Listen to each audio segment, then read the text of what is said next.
Bonjour à tous et à toutes. Bienvenue sur notre chaîne La Vérité pour notre temps. Juste avant d'aborder notre seconde partie d'étude, intitulée « Y aura-t-il un Israël spirituel pour la fin des temps ?» Nous allons faire juste une petite révision. Rappelez-vous que la première fois, nous avons apporté des explications sur le choix qu'avait fait Dieu concernant Israël, le rôle que devait jouer cet Israël d'antan, le but de Dieu en fait en les choisissant. Et nous avons vu qu'au fil du temps, durant tout son parcours, ce peuple n'a cessé de se détourner de Dieu, de se rebeller et de se tourner vers l'idolâtrie. Ce qui lui a valu une dispersion concernant les 10 tribus par l'Assyrie et concernant les 2 autres tribus restantes, la tribu de Juda et Benjamin, la tribu dans laquelle le Messie est venu. Nous avons vu que cette tribu aussi, ces 2 tribus du moins, sont celles qui ont crucifié Jésus-Christ, qui l'ont rejeté et qui ont par leur intermédiaire permis aux Romains de persécuter les premiers chrétiens. Donc nous étions arrivés à l'ère chrétienne, nous avions ébauché la réforme, sur laquelle nous reviendrons aussi ultérieurement, parce que tout cela fait partie de l'étude. Mais aujourd'hui, nous aborderons sous une autre phase l'étude d'Israël. Tout cela pour savoir toujours s'il y a un Israël spirituel pour la fin des temps. Et certainement, vous vous apercevrez que l'Éternel a permis plusieurs approches pour la même finalité en fait. Nous ne pouvons pas nous tromper quant à ces éléments. Lorsque nous les mettrons tous ensemble, vous vous rendrez compte que l'Éternel nous a révélé tout ce que nous devrions savoir pour la fin des temps. Donc avant tout, nous prendrons la position pour la prière, pour invoquer la présence de notre Dieu. Père éternel, nous voilà prosternés devant toi pour te demander pardon premièrement de nos transgressions, nos fautes, nos iniquités, et pour réclamer de toi l'aide de ton Saint-Esprit, dans le but qui nous conduise dans toute la vérité. Alors ouvre notre intelligence, bénis les auditeurs, tous ceux qui ont écouté, ouvre leur cœur à l'influence de ta parole et donne-nous de bien comprendre tout ce que nous présenterons par ta grâce. Fortifie-nous tous, bénis encore cette plateforme, Seigneur, et dirige ton œuvre dans le monde entier. Nous t'avons prié au nom de Jésus pour ta gloire. Amen. Amen. Alors juste avant de développer notre étude, comme d'habitude, nous vous invitons à partager, à liker et à réécouter attentivement ces études. Alors, à travers ce sujet, nous vous demanderons une attention soutenue. Pourquoi? Parce que nous apporterons des éléments importants pour votre compréhension, pour notre compréhension. Certainement, vous vous rendrez compte que nous avons pour la plupart lu certains textes et nous n'avons pas reçu les explications qu'il fallait. Et ceci a faussé, en quelque sorte, notre conception, notre vision d'Israël. Et c'est pour cette raison qu'à travers ces études, nous prenons le temps, comme nous avons dit, d'apporter tous les éléments à votre connaissance pour qu'en définitive, ce sujet soit clairement compris par la grâce de Dieu. Ok? Donc nous commencerons avec un passage qui se trouve dans Galates chapitre 4 concernant Abraham. Donc le point de départ, rappelez-vous, est toujours Abraham, puisque Abraham est celui à qui Dieu a fait la promesse de lui donner une postérité, une grande postérité à travers sa descendance. Ok, alors nous parcourrons toute la descendance d'Abraham pour comprendre ce sujet d'Israël. D'accord? Le texte de Galates chapitre 4 nous dit au verset 22, premièrement, « Car il est écrit qu'Abraham eut 2 fils, un de la femme esclave et un de la femme libre. Mais celui de l'esclave naquit selon la chair, et celui de la femme libre naquit en vertu de la promesse. Ces choses sont allégoriques, car ces femmes sont 2 alliances. L'une du mont Sinaï enfantant pour la servitude, c'est Agar, car Agar, c'est le mont Sinaï en Arabie, et elle correspond à la Jérusalem actuelle qui est dans la servitude avec ses enfants. Le verset 26 et 27 nous dit « Mais la Jérusalem d'en haut est libre, c'est notre mère.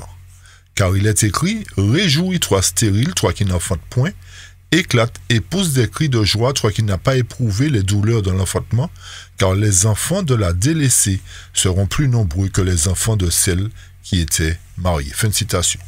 Donc ici, nous avons une description de l'histoire d'Abraham, de la famille d'Abraham, qui est représentée par une allégorie. Donc, forcément, nous devons comprendre les symboles représentés dans ce passage. Le texte nous dit qu'Abraham eut 2 femmes, une esclave et une femme libre. Notre but est de savoir que représentent ces femmes véritablement, quelle signification l'Éternel a à nous enseigner à travers cette allégorie ou encore à travers ces 2 alliances. Le texte nous fait comprendre ici, à travers cette image que nous mettons en place pour vous, que Agar représente la femme esclave. Et que cette femme esclave, Agar, a eu comme enfant Ismaël. D'accord? Et ce qui est important de retenir dans le texte, c'est que Paul nous dit que la femme esclave est un symbole du mont Sinaï qui a enfanté pour la servitude. Donc Agar. Il nous dit au verset 25, c'est le mont Sinaï en Arabie et elle correspond à la Jérusalem actuelle qui est dans la servitude avec ses enfants. Donc, que veut dire cela? L'Éternel nous fait savoir ici que cette femme, Agar, représente plus précisément l'église qui fut organisée au mont Sinaï au moment où Moïse choisit les 70 anciens. Donc, nous avons ici un élément nous permettant de savoir que l'une des femmes d'Abraham correspond au peuple d'Israël qui s'est retrouvé en Égypte, qui s'est retrouvé dans le désert et qui a donné naissance à Jésus-Christ. D'accord? Donc, Agar correspond à l'église de Dieu avant la croix, chers amis. Pourquoi nous parlons d'église?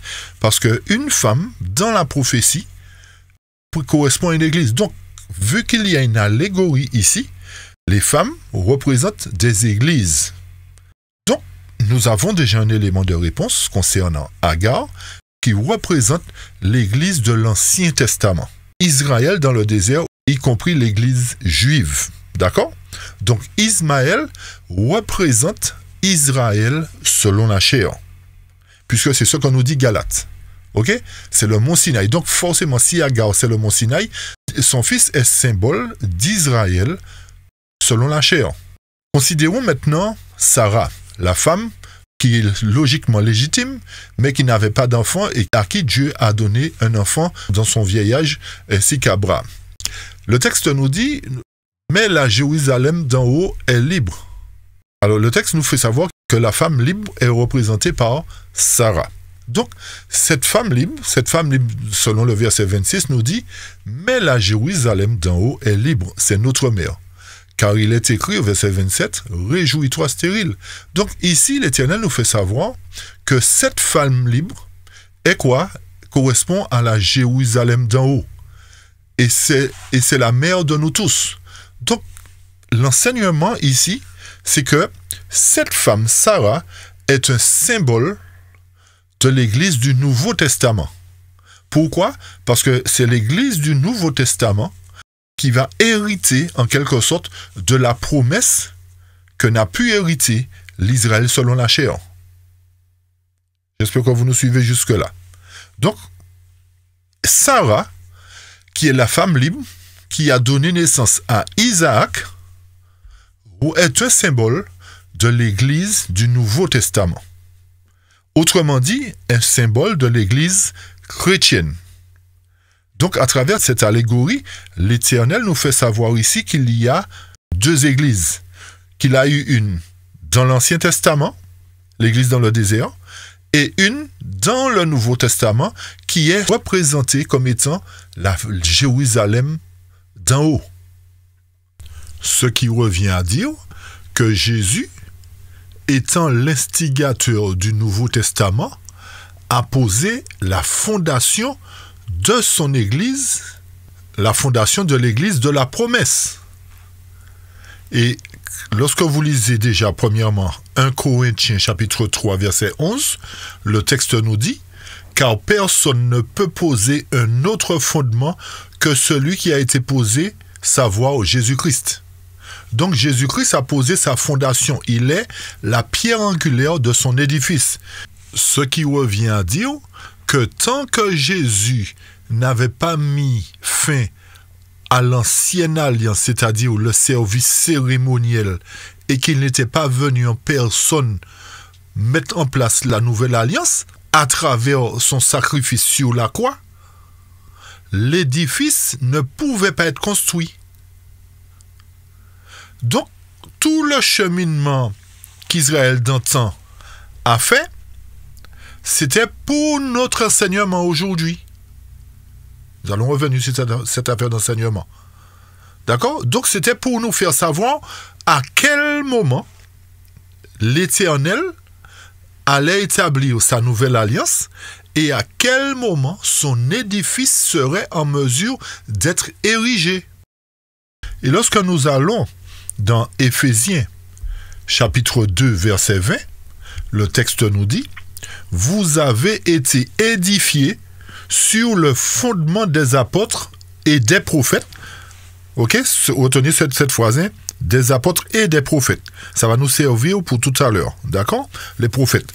Jésus-Christ lui-même étant la pierre angulaire. Donc, Jésus, c'est lui qui bâtit cette église. Il édifie les apôtres sur lui.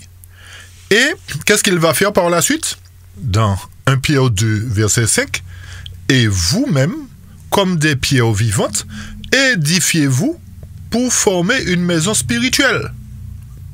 Autrement dit, ceux qui entreront, qui feront partie de cette maison, seront représentés comme étant une maison spirituelle, chers amis. Le texte continue et nous dit, alors donc édifiez-vous pour former une maison spirituelle, un saint sacerdoce, afin d'offrir des victimes spirituelles, agréables à Dieu par Jésus-Christ. Ok? Donc, à travers cette allégorie, nous voyons à quel moment l'Éternel commence l'érection de sa véritable Église. Il la commence à l'ère chrétienne. Pourquoi, rappelez-vous? C'est parce que l'ancien Israël, symbolisé par Agar et Ismaël, ont failli à leur mission. D'accord? Ils ont failli à leur mission, donc l'Éternel suscite dans le Nouveau Testament un peuple qu'il veut à sa ressemblance et qu'il permettra d'être à sa ressemblance. Donc, concernant Isaac, forcément, Isaac est un symbole des enfants de l'Église du Nouveau Testament. Est-ce que vous nous suivez jusque-là? Ok?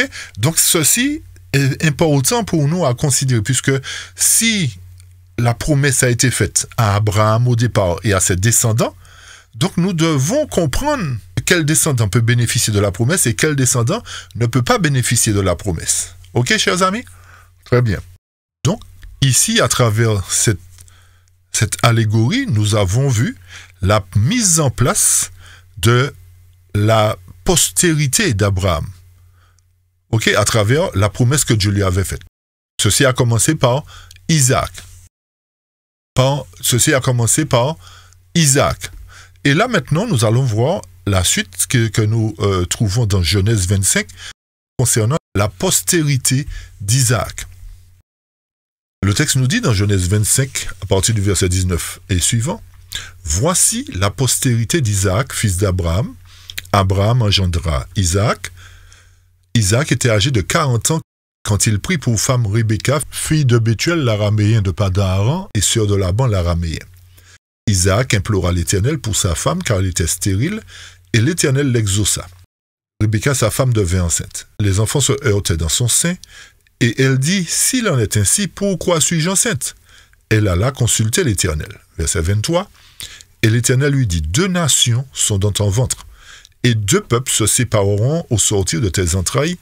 Un de ces peuples sera plus fort que l'autre, et le plus grand sera assujetti au plus petit. » Les jours où elle devait accoucher s'accomplirent, et voici, il y avait 2 jumeaux dans son ventre. Le premier sortit entièrement roux, comme un manteau de poil, et on lui donna le nom d'Ésaü. Ensuite sortit son frère, dont la main tenait le talon d'Ésaü, et on lui donna le nom de Jacob. Isaac était âgé de 60 ans lorsqu'il naquit. Donc ici, nous voyons encore un texte que nous avons déjà peut-être rabâché plus d'une fois, mais il y a aussi une explication qui est liée à la première dont nous avons donné tout à l'heure. OK?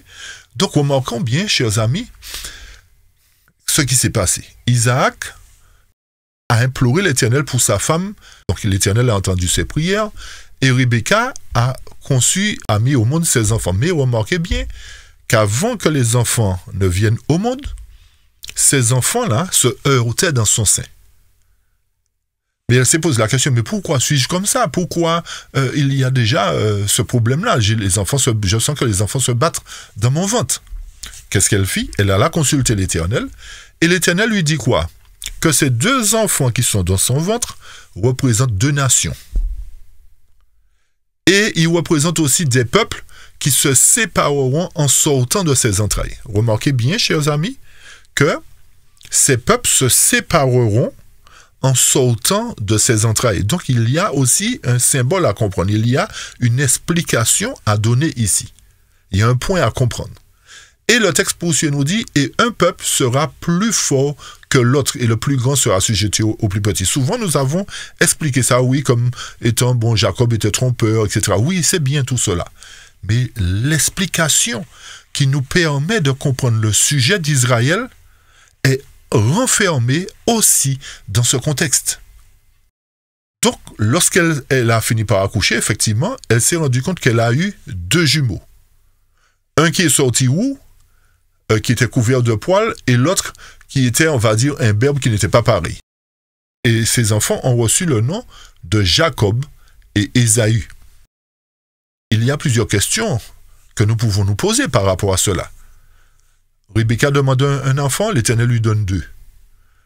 Non seulement cela, les enfants se battent dans son ventre, et ces enfants-là représentent deux nations, deux peuples. Lorsqu'ils sortiront, ils seront divisés. Alors la question, pourquoi ces enfants s'affrontèrent-ils dans le sein de la mer? Alors nous ne pensons pas que l'Éternel a donné ces jumeaux pour créer la zizanie, mais pour nous donner une leçon, pour nous enseigner quelque chose, chers amis. Et quel que soit le dessein de Dieu, il ne donna pas cela par hasard, comme nous venons de le dire. Ce n'est pas sans raison. Donc pour nous qui vivons la fin des temps, nous devrions être en mesure de comprendre ces explications. Rappelez-vous que nous avons dit que Sarah est la femme libre, elle représente la Jérusalem d'en haut. OK? Donc si Sarah est symbole de la Jérusalem d'en haut, c'est-à-dire la période du Nouveau Testament, en donnant naissance à Isaac, Isaac aussi se place dans le Nouveau Testament. OK? S'étant marié à Rebecca et mettant au monde ses deux enfants, cette prophétie, en fait, puisqu'il s'agit d'une prophétie, cette prophétie d'Ésaü et de Jacob doit trouver sa place dans la période du Nouveau Testament. Donc, à un moment donné, au cours de l'histoire dans laquelle nous sommes, il doit y avoir deux nations qui sortiront d'une église. Pourquoi d'une église? Parce que la mère est symbole d'église. Rappelez-vous de cela. La maman est symbole d'église. OK? La maman, cette fois-ci, c'est Rebecca, la maman d'Ésaü et de Jacob. Donc nous avons Sarah, qui est en tête, qui est la femme d'Abraham, qui a mis au monde l'enfant de la promesse. L'enfant de la promesse, s'étant marié à Rebecca, a eu deux enfants, Ésaü et Jacob. Donc, c'est toujours dans le Nouveau Testament que ces éléments se placent, que ces personnes se trouvent, on va dire. OK? Donc, c'est particulièrement le Nouveau Testament qui nous intéresse là. Il y a une leçon pour nous dans le Nouveau Testament à comprendre. Donc, comme je disais, si, à travers ce symbolisme, cette allégorie, les deux enfants doivent se séparer à la naissance, les deux enfants représentent deux nations et qui se battaient déjà dans le ventre de la mère, ce qui revient à dire que la mère, qui est le symbole de l'Église du Nouveau Testament, mais nous allons dire quelle Église plus tard dans la suite de l'étude, dans cette Église, il doit y avoir deux peuples qui se battent, chers amis.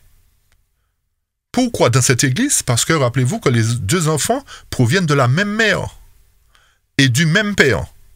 Donc, en prenant en compte ces éléments, nous comprenons par là que dans une église, à un moment donné, il y aura un conflit qui va prendre place entre deux frères. Deux frères qui sont sous la direction du même père et de la même mère. Est-ce que vous nous suivez? D'accord? Donc, rappelez-vous que c'est un symbole, chers amis. Et notez aussi que cette allégorie, cette instruction, n'est pas destinée à l'époque de l'Ancien Testament, mais est destinée à l'époque du Nouveau Testament. Retenez bien cela. OK? Donc, laissons un court moment Ésaü et Jacob et revenons sur Ismaël pour comprendre l'autre partie du symbolisme. Rappelez-vous que selon le verset 26 de Galates chapitre 4, versets 26 et 29, le texte nous avait dit que celui qui était né selon la chair, c'est-à-dire Ismaël, persécutait celui qui était né selon l'esprit, autrement dit Isaac. Ok? Donc, vu qu'Isaac représente la période du Nouveau Testament, s'il est l'enfant du Nouveau Testament, et qu'Ismaël est l'enfant de l'Ancien Testament, ceci fait référence au peuple juif, représenté par Ismaël, qui a persécuté les enfants de la promesse dans le Nouveau Testament. Ce qui revient à dire que l'ancien Israël, les Juifs, au temps des apôtres, les ont persécutés et ont persécuté les chrétiens. Est-ce que vous nous suivez, chers amis? Nous reprenons cela. Ismaël, selon le texte, devait persécuter ceux qui étaient nés selon l'esprit, autrement dit Isaac. Isaac se place dans le Nouveau Testament. Donc, nous devons trouver, en quelque sorte, le moment où cette prophétie s'est accomplie. Et le seul moment où l'Israël de la chair a persécuté l'Israël de l'esprit, de la promesse, c'est à l'époque apostolique. À l'époque où les Juifs ont persécuté les apôtres et ont persécuté les premiers chrétiens. Est-ce que vous nous suivez? Donc, tout ceci est important. Et comme nous vous l'avons dit, ce sont des choses que nous avons lues, mais que les explications correctes n'ont pas été données. Et tout ceci est pour notre instruction, chers amis. Donc, si nous voulons comprendre, une fois de plus, le sujet d'Israël, dans son entièreté, nous devons commencer par le commencement. Donc, le commencement, c'est Abraham, et ensuite les descendants. Et c'est ce que nous faisons. Notez aussi ce point qui est important concernant Ismaël ou encore faisant référence aux Juifs. Bien que ce soit les Juifs qui ont persécuté les premiers chrétiens, y compris les apôtres, ils sont représentés comme étant Israël, ne l'oublions pas. Parce que ce sont les deux tribus qui ont été appelés Juifs. Ce qui revient à dire que tout Juif, c'est Israël, mais tout Israël n'est pas Juif. Que veut dire cela? Comme nous venons de le dire, les deux tribus de Juda et Benjamin ont été appelés Juifs. Il y a une raison à cela. Ou encore, ils ont été appelés la maison de David. Puisque Jésus, rappelez-vous, devait venir de la maison de David. Ou encore de la lignée de David. Donc, ces deux tribus, bien qu'elles soient Israël, ont été appelées Juifs. Tandis que les 10 autres tribus ne sont pas juives. Elles ont gardé le nom Israël. Donc tout ceci a un enseignement pour nous, chers amis. Et cet enseignement, cette leçon, nous allons la voir ultérieurement. Mais remarquez bien une chose. Concernant Ismaël et Isaac, c'était deux frères, puisque c'était le même papa. C'était pas la même maman, mais c'était deux frères malgré tout. D'accord? C'était le même père. Ok? Dans l'Ancien Testament, l'un des frères a persécuté l'autre frère. C'est-à-dire, Ismaël a persécuté Isaac. Dans la suite du Nouveau Testament, nous avons encore deux frères, cette fois-ci qui se battent dans le ventre de la maman. Donc ce sont des choses qu'il faut considérer, chers amis, pour nous montrer que c'est toujours la même chose qui va se reproduire. Il y a aussi un autre point qui est lié avec ce que nous venons de dire, qui concerne les apôtres, le Nouveau Testament et le rétablissement d'Israël. Vous noterez que les apôtres étaient tous juifs. Ils étaient juifs de sang. Et même Jésus aussi était juif, puisqu'il est venu de la tribu de David. Et David est descendant d'Ésaü, d'Isaac, de Jacob, etc. D'accord? Donc, ce sont eux, les apôtres, qui représentent la fondation de la nouvelle Église. La nouvelle Église qui est l'Église de la promesse. Donc, nous posons ces deux points. Nous les posons ici. Mais nous reviendrons dessus dans les autres volets, puisqu'il faut les considérer.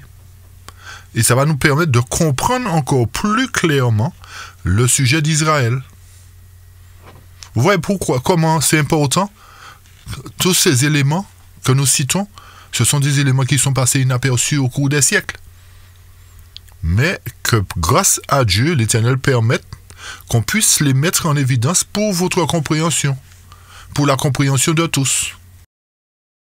Mais nous n'allons pas nous arrêter en si bon chemin. Il y a encore de plus belles explications que l'Éternel a pour nous, dans le but de comprendre son projet, de comprendre le cheminement qu'il a entamé avec Israël d'antan, pour terminer ce cheminement avec l'Israël de la promesse, puisque nous avons compris maintenant qu'il y a un Israël qui doit prendre place dans le Nouveau Testament, puisque Sarah est représentée comme étant la Jérusalem d'en haut. Donc, forcément, s'il y a Jérusalem d'en haut, si dans Apocalypse chapitre 7 et Apocalypse 14, nous trouvons mentionné les 12 tribus d'Israël, donc ce qui revient à dire que la promesse du rétablissement d'Israël est encore valable, est valable pour le Nouveau Testament, pour les descendants de Jacob qui se retrouvent dans le Nouveau Testament, chers amis. Pour revenir cette fois-ci sur Isaïe et Jacob, rappelez-vous qu'Isaac était leur père et que Isaac représente en quelque sorte l'Église du Nouveau Testament en collaboration avec sa mère. Ok?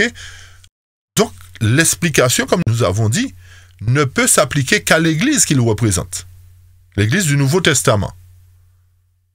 Donc, et si, deuxième point, si le père avait 60 ans, puisque le texte nous a précisé qu'il avait 60 ans à la naissance d'Ésaü de Jacob, l'enseignement ne peut pas être destiné à l'Église des premiers temps, c'est-à-dire à l'Église apostolique ou à l'Église au début de l'ère chrétienne.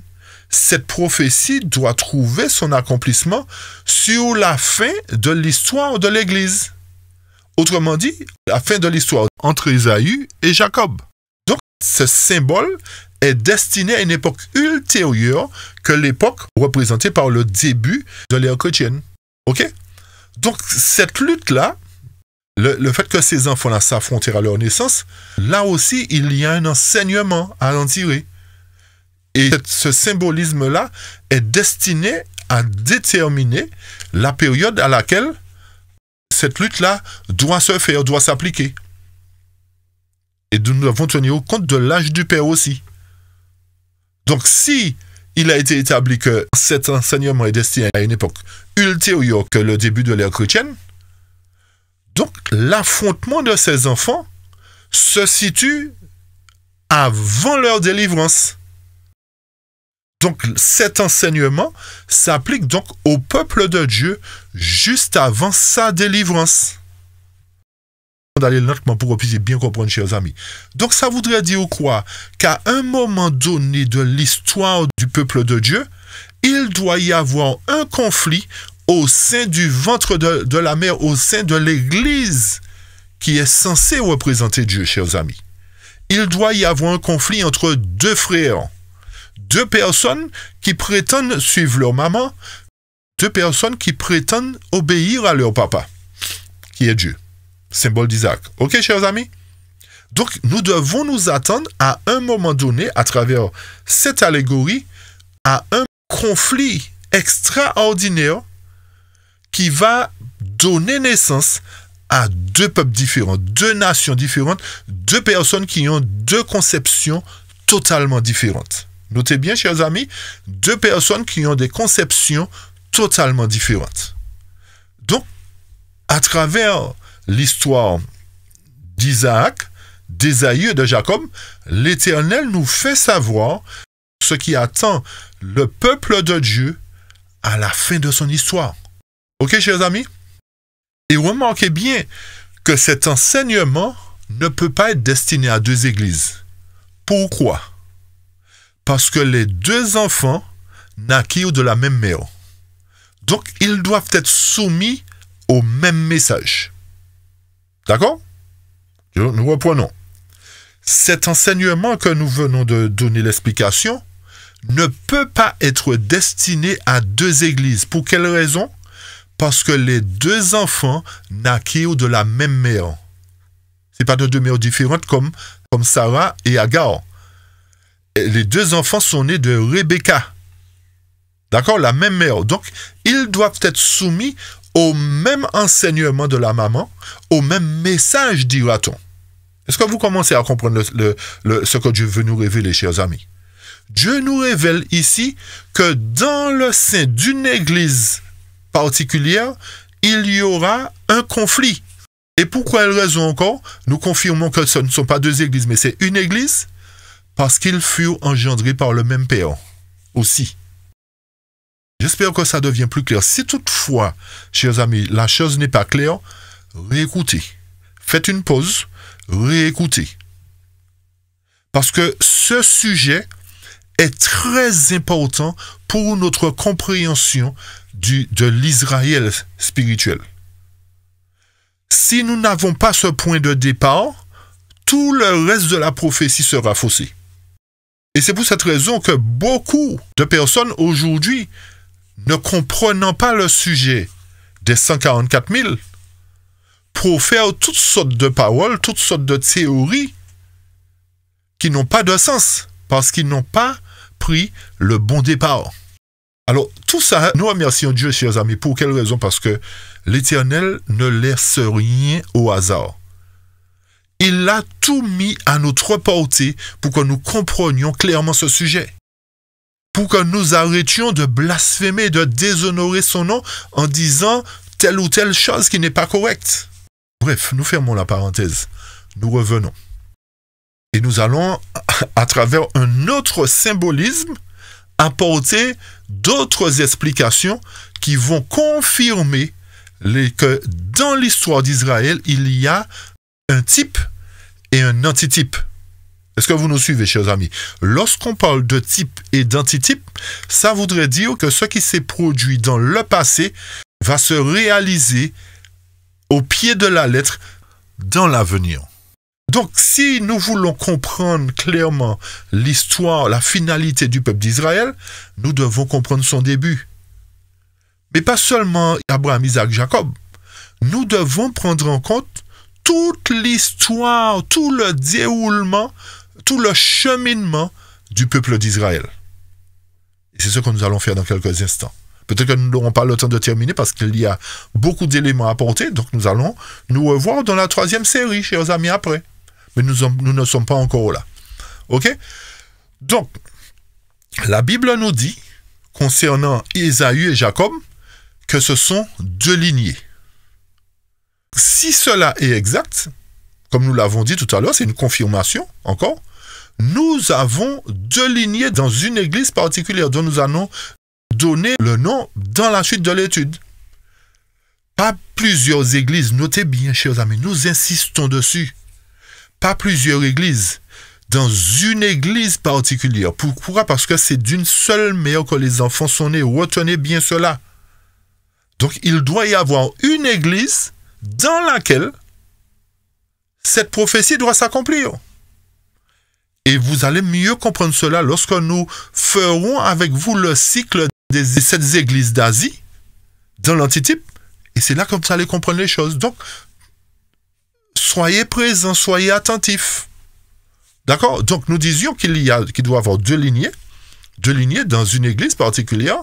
une lignée représentée par Ésaü et l'autre lignée par Jacob.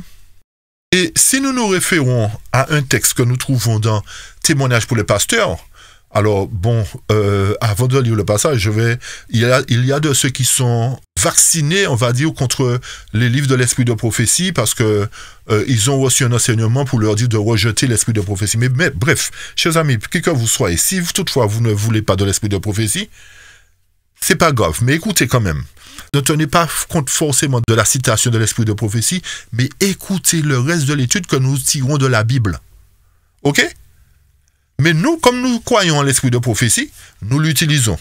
Si vous ne croyez pas, c'est pas grave, c'est l'Éternel qui juge toutes choses. Ok? Mais nous y croyons, mais si vous n'y croyez pas, écoutez quand même la suite de l'étude. Puisque la plupart des choses sont tirées dans la Bible. Nous avons très peu de textes de l'esprit de prophétie que nous allons que nous allons utiliser. Ok? Donc, l'esprit de prophétie nous dit dans Témoignage pour les pasteurs, page 16, qu'il existe deux influences opposées qui s'exercent de façon continue sur les membres de l'Église. Vous avez bien compris ce que le texte dit? Qu'il y a deux influences opposées qui s'exercent quoi? De façon continue sur les membres de l'Église. Quelles sont ces deux influences? L'une travaille à la purification de l'Église, l'autre à la corruption du peuple de Dieu. Est-ce que vous nous suivez, chers amis? Donc, l'Éternel nous fait savoir que le conflit qui se déroulait dans le ventre de Rebecca entre Ésaü et Jacob représente quoi? Deux influences opposées qui vont s'exercer de façon continue sur les membres de l'Église. Mes amis, voilà la révélation que Dieu veut nous faire comprendre. La finalité de la chose concernant la fin de l'histoire du peuple de Dieu entre ceux qui doivent être scellés et ceux qui ne doivent pas l'être. Le but de Dieu est de nous montrer que durant le scellement, avant la délivrance qui est le jugement des vivants, il doit y avoir un conflit au sein du peuple de Dieu qui mettra en évidence deux groupes distincts. Des Jacobites et des Ésaüites, ou encore des Édomites, puisque Ésaü est un symbole d'Édom, et que Jacob est un symbole des 12 tribus. Ok? Il doit y avoir quelque chose qui va faire qu'il y aura une scission entre les deux frères, entre les mêmes adorateurs, entre ceux qui se disent adorateurs du même Dieu. Et ça nous rappelle quoi? Ce ne sont pas tous ceux qui disent Seigneur, Seigneur, qui hériteront du royaume. Donc ça voudrait dire qu'il y a beaucoup d'appelés, mais peu d'élus aussi. Et ceci nous amène à considérer brièvement quoi? La parabole des 10 vierges. Deux catégories de personnes. Une catégorie représentée par Ésaü, une catégorie représentée par Jacob, c'est-à-dire celle qui avait pris de l'huile supplémentaire. Vous voyez comment l'Éternel fait bien les choses, chers amis, pour que nous puissions comprendre que dans une église particulière, la parabole des 10 vierges ainsi que la prophétie d'Ésaü et de Jacob, ces deux prophéties vont s'accomplir. Lorsque la chose est importante, rappelez-vous que l'Éternel la répète 2 fois. Il nous a donné cette prophétie dans l'Ancien Testament, il nous la donne sous forme de parabole dans le Nouveau Testament. C'est la même chose que l'Éternel nous dit ici. 10 vierges, 5 folles, 5 sages. 2 enfants dans le ventre d'une mère. Une partie qui travaille pour la corruption, autrement dit pour sa perte. Et une catégorie, une partie, Jacob, qui est Israël, qui travaille pour quoi? Pour le salut, pour la Jérusalem, pour le royaume. Donc ce qui revient à dire que la raison pour laquelle l'Éternel a donné ses explications concernant un qui était couvert de poils et l'autre qui était blanc et imberbe, on va dire, remarquez bien que les deux lignées étaient des pécheurs. Notez bien cela. Puisque Jacob était un trompeur aussi. Donc ce qui revient à dire que les deux étaient des pécheurs. Faites le rapport avec les 10 vierges. Les 10 vierges, ça c'était assoupi. Les 10 avaient pris sommeil à un moment donné. Donc pour revenir sur Ésaü et Jacob, pourquoi les deux étaient différents?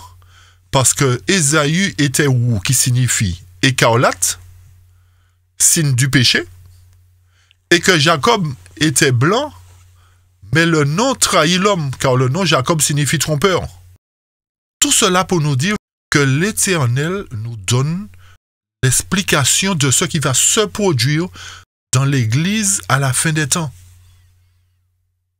Donc voilà pourquoi il est important pour nous d'apporter les explications sur les géniteurs, dira-t-on, des 12 tribus, depuis Abraham jusqu'à Jacob. Et puisque l'Éternel dit que les 12 tribus sortiront de Jacob, nous comprenons que par le changement de nom qu'il a eu en Israël, forcément l'Éternel lui a fait grâce. De trompeur qu'il était, l'Éternel lui a fait cette faveur de devenir son serviteur, de devenir le descendant, le géniteur des 12 tribus d'Israël. Et c'est pour cette raison qu'à la fin du livre, que dans le dernier livre de la Bible, l'Éternel nous rappelle qu'il doit y avoir 144 000 personnes scellées de toutes les tribus d'Israël. Donc ça répond en quelque sorte à la question, y aura-t-il un Israël spirituel pour la fin des temps?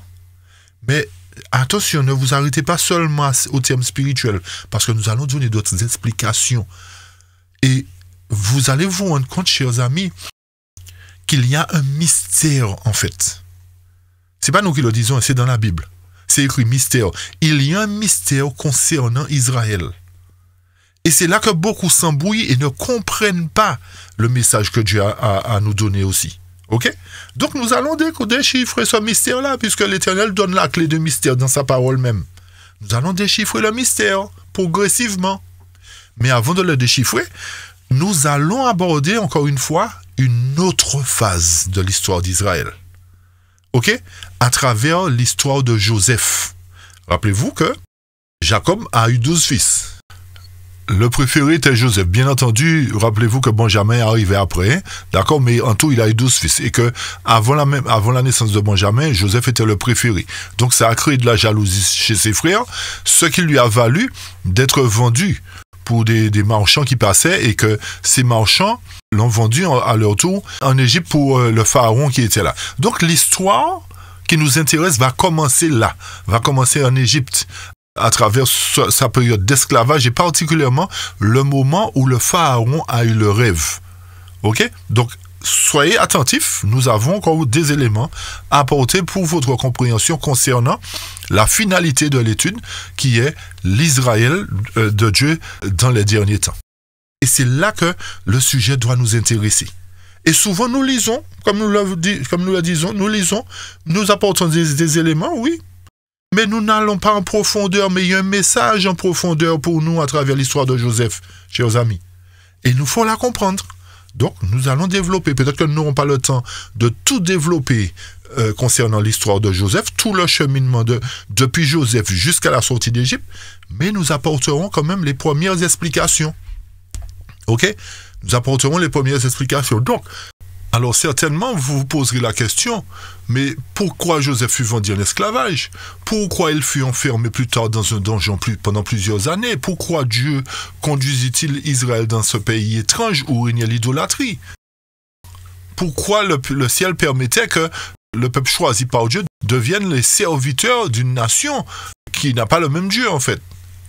Alors pourquoi l'Éternel permettait que les fouets soient appliqués sur le dos de son peuple? Ce sont toutes plein de questions qui sont légitimes, que nous pouvons nous poser. La seule réponse que l'on puisse proposer, c'est que tout cela faisait partie de ses plans. Mais quels étaient ces plans?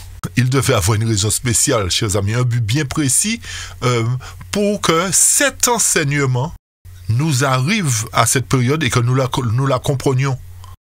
Certains vont peut-être dire oui, Dieu a fait cela pour montrer sa puissance, mais notre Dieu qui est suffisamment grand, qui a suffisamment d'amour et de miséricorde, allait-il, pour montrer son pouvoir, détruire ses enfants?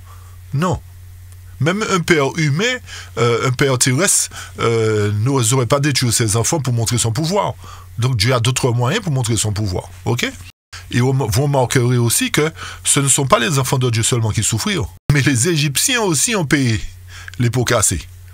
Parce qu'ils ont eu des plaies qui sont tombées sur eux, les premiers enfants mâles d'Égypte sont décédés. D'accord? Donc nous voyons par là effectivement que l'Éternel avait un enseignement à nous donner. Donc nous devons comprendre l'enseignement. Peut-être que nous répétons certaines choses, mais c'est pour que ça soit clair dans notre tête, pour que nous comprenions vraiment qu'il nous faut entrer profondément dans l'histoire d'Israël et arrêter de survoler cette histoire. C'est ça le but en fait, que Dieu veut que nous comprenions aujourd'hui. Donc, sans plus tarder, nous connaissons tous les abords de la vie de Joseph, mais nous allons entrer maintenant dans l'explication réelle de la prophétie du message que Dieu a pour nous. Retenez bien que, selon 1 Corinthiens 10, verset 11, le texte nous dit « Or, toutes ces choses leur arrivaient en exemple, et elles sont écrites pourquoi? Pour notre instruction. » Donc, chers amis, si nous cherchons à comprendre réellement l'histoire, nous serons instruits, oui ou non? C'est pour notre instruction. Comme étant ceux auxquels les derniers temps sont parvenus. Ici, le texte nous fait savoir que cette instruction concerne ceux qui vivront les derniers temps. C'est-à-dire nous. Nous sommes dans la période des derniers temps. Donc, pour comprendre cette instruction, nous sommes obligés d'entrer en profondeur. Nous allons mettre notre bouteille de gaz, notre masque à oxygène, et nous allons plonger. Nous irons dans les profondeurs de la mine de la parole de Dieu. Retenez bien, chers amis, que ce qui leur est arrivé ont été écrits pour notre instruction, pour nous qui devrions vivre les derniers temps. Donc le texte, le verset 12 nous dit que celui donc qui croit demeurer debout, prenne garde qu'il ne tombe. C'est-à-dire celui qui croit tout savoir, prenne garde qu'il ne soit perdu. En d'autres termes. C'est ça que le texte veut nous faire comprendre. Si nous ne prenons pas en compte correctement ces instructions que Dieu nous donne à travers l'histoire d'Israël, si nous nous amusons à survoler l'histoire d'Israël pour dire « Oui, Moïse a parlé au rocher. Oui, Moïse a traversé le désert. Oui, Moïse a fait ceci. » Sans prendre en compte, depuis le départ avec Abraham, sans prendre en compte l'histoire avec Joseph, eh bien, on sera restés debout, mais nous allons tomber. OK? Parce que c'est la vérité qui nous tient debout. C'est la vérité qui nous garde solidement attachés sur le rocher des siècles.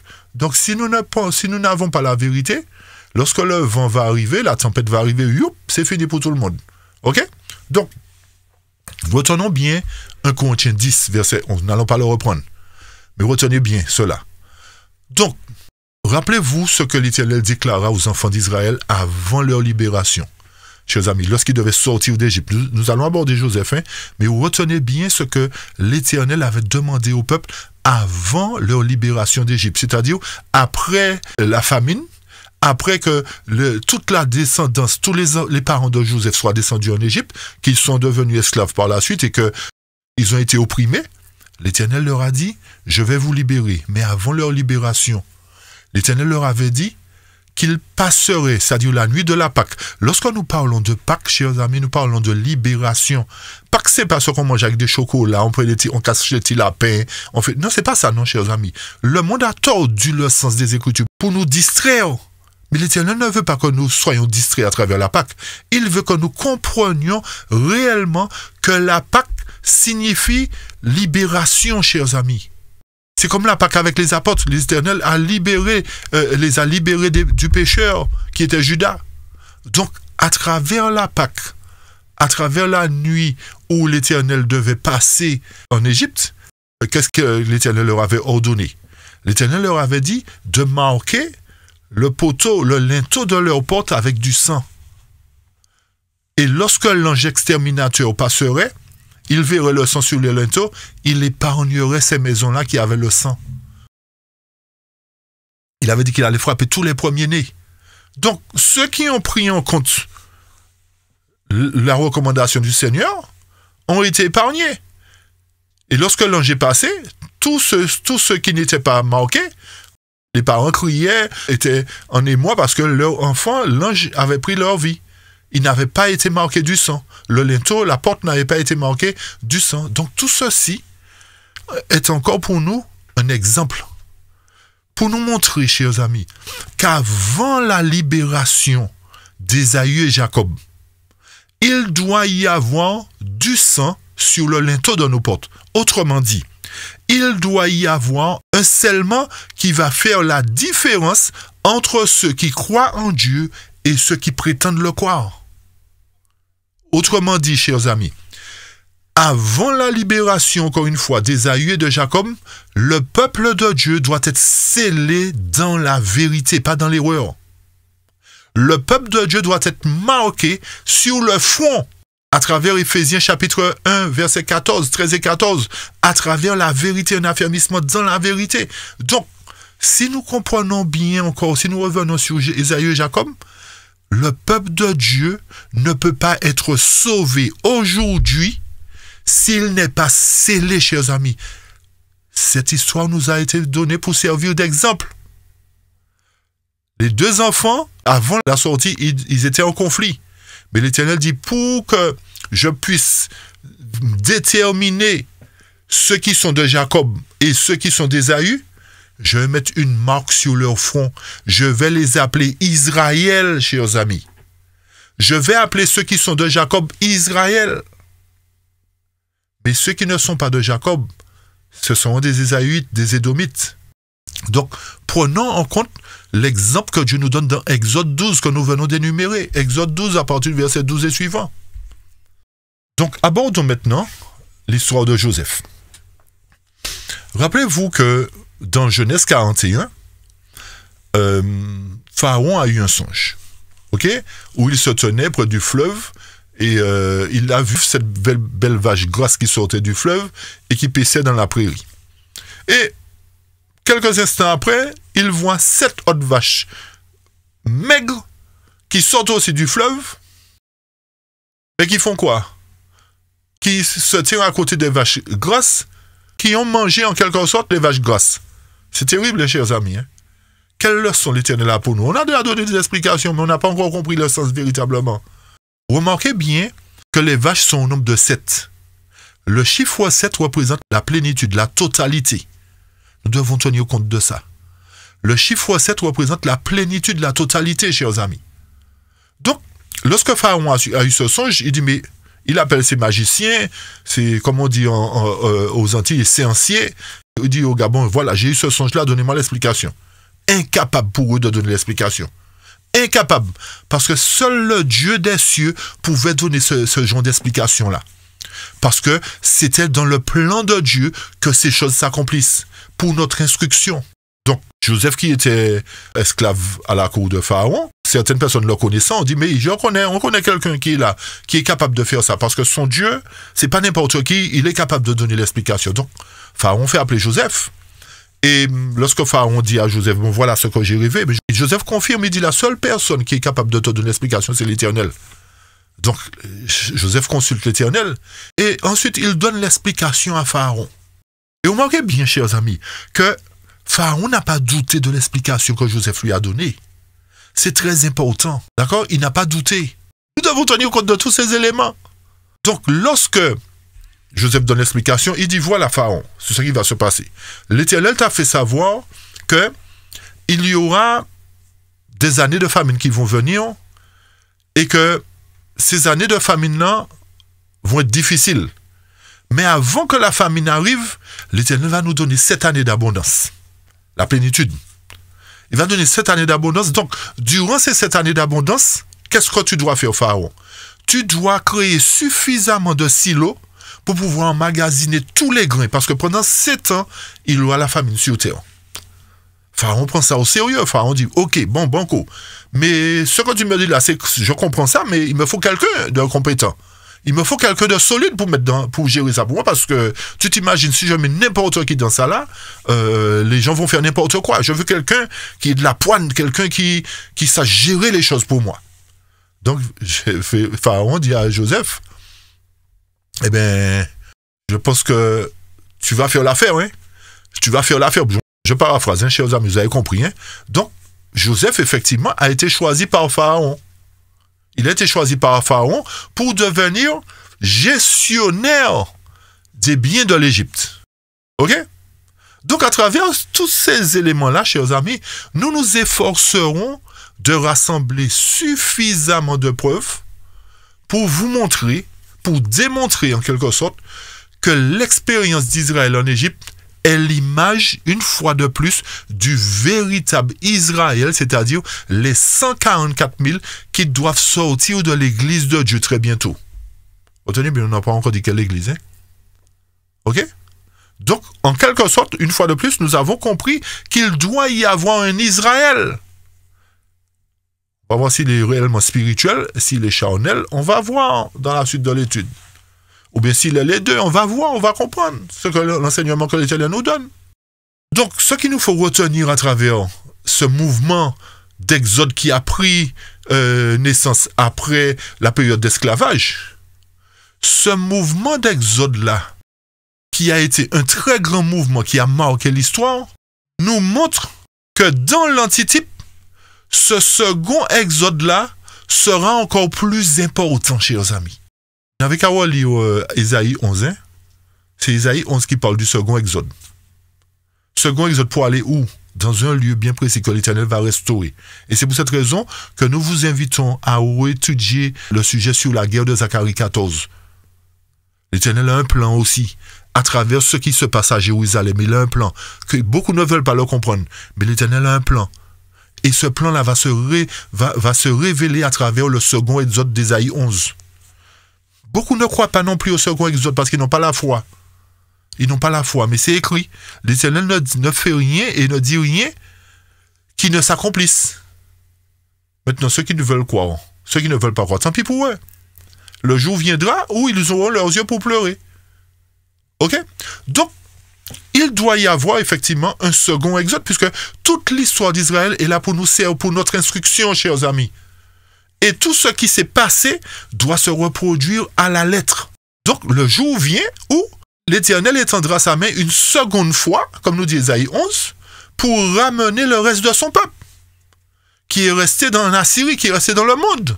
Donc, ce qui revient à dire que le mouvement de l'exode type est une photocopie de l'œuvre finale de l'histoire du peuple de Dieu. Lorsque vous faites une photocopie, est-ce que ce n'est pas les mêmes choses qui ressortent, chers amis? C'est la même chose. Donc, c'est exactement la même histoire qui est en train de se répéter. Et nous n'avons pas suffisamment d'intelligence, bon, nous n'avons pas suffisamment de compréhension, on va dire, d'accord? De compréhension pour connaître l'instruction que Dieu a pour nous. Nous nous contentons de peu. Et c'est ça notre problème. Nous nous contentons de peu. Ah, ce que j'ai appris, je l'ai bien appris, je ne vais pas défaire ce que j'ai appris, etc. Non. Ça peut troubler, effectivement. La vérité peut troubler parce que si nous avons appris certaines choses et puis que nous voyons à travers la parole de Dieu d'autres choses, c'est vrai que ça peut troubler. On va dire, mais tout ça d'année, je suis resté là, je pensais avoir compris et je n'ai rien compris. Eh bien oui, chers amis, ça peut arriver. Parce que moi, j'étais dans le cas, je pensais avoir compris, mais je n'avais rien compris. Ok? Donc, l'Éternel permet à ceux qui cherchent, à ceux qui fouillent, à ceux qui mettent leur tuba, leur masque d'oxygène pour descendre au fond, pour pouvoir trouver la parole, pour pouvoir trouver les beaux joyaux, les belles pierres, les beaux diamants, etc. Donc, quand nous considérons l'histoire de Joseph, à travers l'Égypte, à travers le rêve de Pharaon, nous voyons qu'il y a eu des années d'abondance et des années de famine. C'est ce que la Bible nous dit. Donc, Dieu a autorisé l'abondance, tout comme la famine. Et comme nous avons dit, chacune des parties porte le nombre de 7, qui signifie parfait ou complet. Donc, ces deux périodes peuvent représenter quoi, chers amis? Qu'est-ce que ces deux périodes peuvent représenter? Lorsque nous analysons bien, rappelez-vous qu'il y a toujours un type et un antitype. Donc, l'explication est la suivante. Puisqu'il y a cette année d'abondance, cette année d'abondance représente la période de l'Ancien Testament, durant laquelle Dieu a donné en abondance ses prescriptions par ses saints prophètes. À travers l'histoire de Joseph, les 7 années d'abondance correspondent à la période où l'Éternel, à travers ses prophètes, nous ont donné suffisamment de vérité pour que nous puissions nous nourrir dans le but de comprendre son plan. Et remarquez bien que la plupart des prophéties se trouvent dans l'Ancien Testament, sinon toutes les prophéties. Ok, chers amis? La plupart des prophéties se trouvent dans l'Ancien Testament. Donc, pour que nous puissions comprendre la finalité des choses, nous ne pouvons pas mépriser les prophéties. Nous ne devons pas mépriser les prophéties. Et c'est ce que la parole nous dit. Ne méprisez pas les prophéties. Mais qu'est-ce qu'on entend aujourd'hui? Vous n'avez pas besoin d'étudier les prophéties. C'est l'amour de Jésus. L'amour de Jésus, l'amour de Jésus. Chers amis, l'amour de Jésus passe par l'étude de la prophétie. C'est son amour pour nous éviter de tomber dans les pièges de l'ennemi. Mais on n'a pas compris cet amour-là. On veut un amour où on peut faire n'importe quoi. On peut venir se présenter devant Dieu n'importe comment. C'est ce genre d'amour-là qu'on veut. Oui, Jésus nous accepte comme nous sommes, etc. Chers amis, c'est pas ça. Non, c'est pas de la rigolade, non. Il faut qu'on arrête, qu'on puisse demander à l'Éternel d'ôter les écailles de nos yeux pour que nous puissions comprendre. Et c'est ça la condition de la Odyssée. La Odyssée a 2 gros écailles sur les yeux. Et puis la Odyssée pense que oui, bon, c'est l'amour de Jésus, on est bien, on n'a besoin de rien. N'étudie pas avec telle personne parce que la personne étudie les prophéties. Le pire, chers amis, c'est que nous faisons gardiens de l'évangile en incitant les autres à ne pas étudier. En fait, nous ne nous imaginons même pas la condamnation que nous sommes en train de mettre sur notre dos, chers amis. Nous n'imaginons même pas le châtiment que l'Éternel va déverser sur nous parce que nous faisons le travail contraire que l'Éternel a demandé de faire. L'Éternel nous a demandé de sonder toutes choses. Vous trouvez des gens qui sont plus intelligents que Dieu pour venir vous dire, n'écoute pas un tel, hein? N'écoute pas celui-là parce que n'étudie pas, ça ne sert à rien. Vis dans l'amour de Jésus, l'amour de Jésus. Chers amis, nous n'imaginons même pas ce qui va nous arriver lorsque nous faisons ce genre de travail contraire à l'Éternel. Et aujourd'hui, qui que vous soyez, vous ne devez permettre à personne de vous empêcher d'étudier la parole. Si quelqu'un vient vous dire, n'étudie pas ceci ou cela, dites-lui, arrière de moi, Satan. N'ayez pas peur de lui dire, arrière de moi, Satan. Parce que c'est Satan qui ne veut pas que vous compreniez la parole de Dieu, chers amis. Ça, c'est le travail de l'ennemi. Refoulez ces personnes-là. Si elles avaient quelque chose de bon pour vous, c'est ce qu'elles vous auraient dit. On referme la parenthèse. Donc, les 7 années d'abondance représentent la période où les prophètes ont écrit pour notre instruction. Si Moïse n'avait pas écrit concernant l'histoire d'Israël, quelle instruction nous aurions eu aujourd'hui? Si Ézéchiel, Michée, Malachie, Ésaïe, Joël n'avaient pas écrit, quelle instruction nous aurions eu aujourd'hui? 0 instruction. 0 instruction, chers amis. Donc, contrairement aux 7 années d'abondance, les 7 années de famine représentent la période du Nouveau Testament. Alors vous allez me dire, mais comment ça, la période du Nouveau Testament? Mais Jésus était là, Jésus a donné instruction, Jésus est celui qui a mis en place la nouvelle alliance. Mais pour confirmer ce que nous disons, Matthieu 11, verset 13 nous dit quoi? Car tous les prophètes et la loi ont prophétisé jusqu'à Jean. Et c'est pour cette raison que Jésus a cité cette déclaration-là. Ok? Donc ça veut dire que toute l'explication de la prophétie nous concernant les derniers temps, c'est arrêté jusqu'à Jean. C'est pour cette raison que lorsque nous avons besoin de comprendre ce que nous lisons dans l'Apocalypse, nous sommes obligés d'aller dans Daniel. Nous sommes obligés d'aller dans Ézéchiel. Nous sommes obligés d'aller dans Ésaïe. Nous sommes obligés d'aller dans Joël. Vous nous suivez, chers amis? Parce que le contenu, la nourriture que nous devrions avoir pour notre instruction se trouve dans l'Ancien Testament. Tandis que le Nouveau Testament, les 7 années de vache maigre, nous invite simplement à nous conformer à Christ, à nous conformer, à nous rappeler de l'histoire passée pour ne pas commettre les mêmes erreurs, à nous amener à conserver le caractère de Christ, à conserver la robe de justice que Dieu nous a donnée. Le Nouveau Testament nous relate à travers les paraboles ce que l'Ancien Testament nous dit. Donc il n'y a rien de nouveau. Tout l'enseignement, le gros de l'enseignement est donné dans l'Ancien Testament. Et qu'est-ce que l'ennemi fait? L'ennemi a poussé beaucoup à rejeter l'Ancien Testament pour dire que c'est aboli. Tout ce qui est dans l'Ancien Testament est aboli. Et c'est le Nouveau Testament, c'est la Nouvelle Alliance, c'est que le Nouveau qui compte, qui est important. Oui, le Nouveau a son importance, chers amis. Pourquoi? Parce que c'est dans le Nouveau Testament, dans la période du Nouveau Testament, dans l'ère chrétienne, que le peuple de Dieu sera scellé par le fait qu'il aura mis en pratique l'enseignement qui a été donné dans l'Ancien Testament. Et remarquez bien, les apôtres et Jésus-Christ, qu'est-ce qu'ils ont fait? Ils ont été instruits à partir de l'Ancien Testament.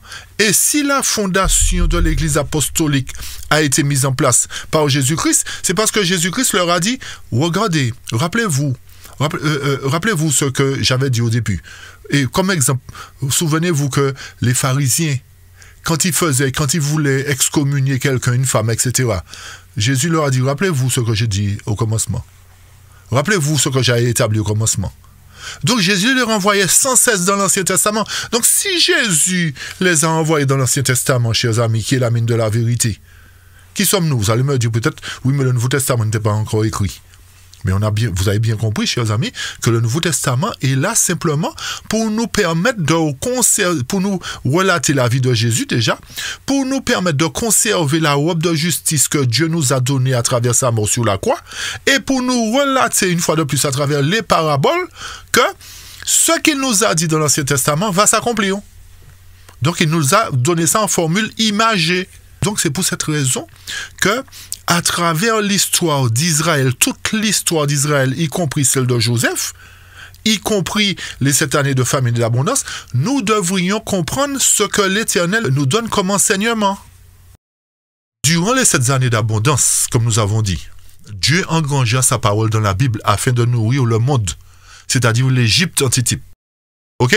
Si Joseph n'avait pas emmagasiné, tout le monde serait perdu. Tout le monde serait perdu durant les 7 années de famine qui suivirent. Donc, lorsque nous considérons Hébreux 1, aussi versets 1 et 2, le texte nous dit, Dieu ayant autrefois, à plusieurs reprises et de plusieurs manières, écoutez bien, à plusieurs reprises et de plusieurs manières, c'est pour nous dire, chers amis, que comme nous avons la tête dure, l'Éternel a repris la chose plusieurs fois pour nous. À plusieurs reprises, et puis il l'a mis sous différentes formes, pour que nous puissions, comme différentes manières, parce que nous avons la tête dure.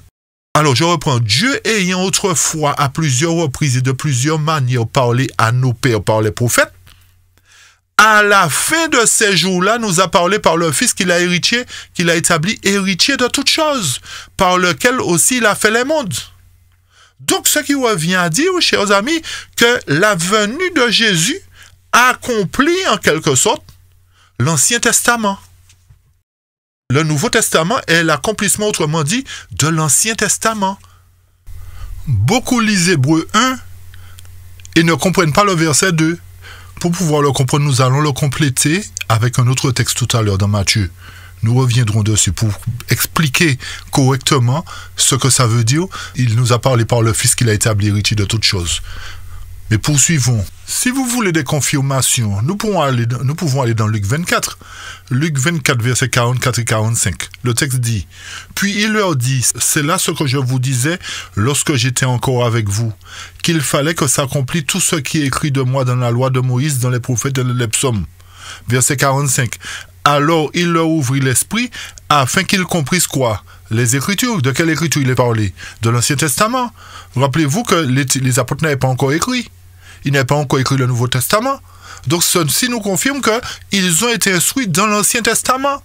Ils ont reçu la nourriture dans le grenier. Ok? Et si cela ne suffit pas encore, on va dans Matthieu 22 pour bien comprendre. Versets 36 à 40. Maître, quel est le plus grand commandement de la loi? Jésus leur répondit, tu aimeras le Seigneur ton Dieu de tout ton cœur, de toute ton âme, de toute ta pensée. C'est le premier, le plus grand commandement. Donc Jésus n'a pas aboli les commandements, chers amis. Ok? Il n'a pas aboli les commandements, hein? Pourtant il était là. Ok? Et voici le second qui lui est semblable. Tu aimeras ton prochain comme toi-même. C'est pas ce qui est enfermé dans les 10 commandements, chers amis. Ce sont pas ces paroles-là qui sont enfermées dans l'Ancien Testament, dans les 10 commandements. Et écoutez bien le verset 40. De ces 2 commandements, c'est-à-dire tu aimes ton Dieu et tu aimes ton prochain, dépendent toute la loi et les prophètes. Les prophètes, c'est pas dans l'Ancien Testament qu'on les trouve. La loi, c'est pas dans l'Ancien Testament qu'on la trouve. Ok? Donc, nous avons des évidences, mais le problème, c'est que nous lisons la parole de Dieu, mais nous sommes experts pour tout le sens. Nous sommes experts, mais nous ne comprenons pas le sens correct. Le sens correct. Et si ça ne suffisait pas, Matthieu 5, verset 17 nous dit quoi? Ne croyez pas que je sois venu abolir la loi ou les prophètes. je suis venu non pour abolir, mais pour accomplir. Et écoutez la suite, Car je vous le dis en vérité, tant que le ciel et la terre ne passeront point, il ne disparaîtra pas de la loi un seul iota ou un seul trait de lettre, jusqu'à ce que tout soit arrivé. Chers amis, comment comprenons-nous ça? La loi est résumée en 2 commandements. Tu aimes ton Dieu, tu aimes ton prochain. Ça veut dire que toute la parole de Dieu se résume à ça, chers amis. Donc, si nous enlevons un iota, ça veut dire que si nous enlevons la loi et les prophètes, nous enlevons plus qu'un iota. Nous enlevons plus qu'un point sur un i.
À la loi et au témoignage, si on ne parle pas ainsi, il n'y a pas d'horreur pour le peuple. Donc, voilà encore des confirmations, chers amis, qui nous permettent de comprendre que nous ne pouvons rien noter de la parole tant que cette parole ne s'est pas accomplie, jusqu'à ce que tout soit arrivé. Nous sommes pratiquement à l'accomplissement des promesses de Dieu. Donc si nous ôtons cela, le peuple est dans l'ignorance. Le peuple va à sa perdition. Parce que nous lui enlevons ce qui lui permet de comprendre ce qui doit arriver. Et rappelez-vous du dernier texte. Et notez le dernier texte. Qui nous dit quoi? Le ciel et la terre passeront, mais mes paroles ne passeront point. Ça rejoint Matthieu 5. Le ciel et la terre passeront, mais mes paroles, il n'a pas dit ma parole, mes paroles. Vous trouvez cela dans Marc 13, verset 31. Donc, chers amis, l'Éternel nous a permis de comprendre qu'il a mis en place un grenier pour nous. À travers l'histoire d'Israël, il nous a fait comprendre ce symbolisme. Il nous permet de comprendre que c'est dans le grenier que nous devons aller nous nourrir.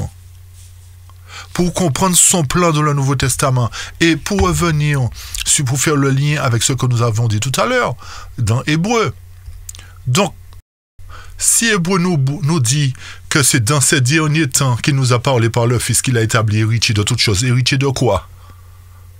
Héritier de la promesse. Donc, Jésus est celui qui ouvre le chemin de la promesse. Il a établi héritier, et lorsque nous venons à lui, nous devenons co-héritiers. Oui ou non?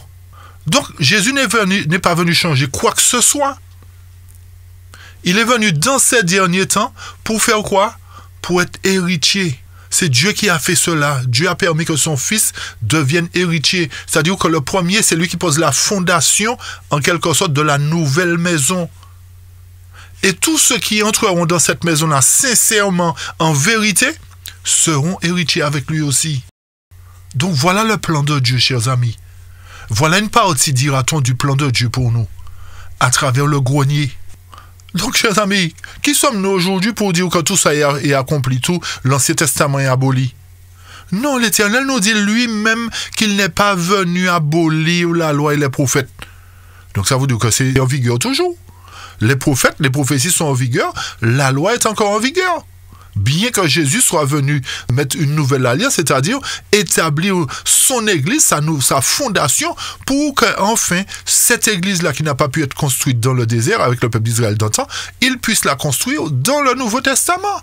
Donc, voilà des évidences que l'Éternel veut que nous ayons en main, des points importants que nous comprenions.